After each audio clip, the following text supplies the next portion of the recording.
இன்றைக்கி ரொம்ப சிம்பிளான ஜாம் தாங்க பண்ண போகிறேன். என் பையன் ஒரு 10 டேஸாக ஜாம் வாங்கி கொடுங்கன்னு கேட்டுக்கிட்டே இருக்கான். நான் சுகர் ரொம்ப சாப்பிட்றத என்கரேஜ் பண்ண மாட்டேன், பட் லிமிட்டாக எடுத்துக்கலாம். என்னோடய அம்மா ஃபெஸ்டிவல் டைம்லலாம் ஃப்ரூட்ஸ் ரொம்ப மீந்துட்டா அது கெட்டு போகிறதுக்கு முன்னாடி எல்லா ஃப்ரூட்ஸையும் சேர்த்து ஒரு ஜாம் பண்ணி வச்சுருவாங்க. அது அவ்வளோ டேஸ்ட்டாக இருக்கும், ஹெல்த்தியாகவும் இருக்கும். கட் பண்ணி வச்சுருக்க எல்லா ஃப்ரூட்ஸையும் நான் மிக்ஸி ஜாருக்கு மாற்றிட்டு அதை நல்லா அடித்து எடுத்துக்கிறேங்க. இப்போ சூடான பேனில் நான் ஃப்ரூட் மிக்ஸை ஆட் பண்ணிக்கிறேன். இதில் வந்து நான் கீ பட்டர் அந்த மாதிரி எதுவும் ஆட் பண்ணல. கொஞ்சம் ஃப்ரூட்ஸ் மட்டும் தனியாக கட் பண்ணி வச்சுருக்கேன்னு சொன்னேன்ல, அதை இதில் ஆட் பண்ணிக்கிறேன். இது ஒரு 15 மினிட்ஸு குக் ஆனதும் இதில் ப்ரௌன் சுகர் ஆட் பண்ணிக்கிறேன். நீங்கள் ஒயிட் சுகர் கூட ஆட் பண்ணிக்கலாம்.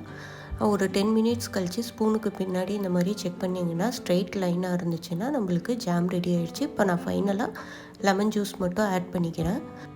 இதை நல்லா சூடு ஆறுனதும் இதை பாட்டிலுக்கு மாற்றிட்டு நம்ம ஃப்ரிட்ஜில் ஸ்டோர் பண்ணி வச்சுக்கலாம்.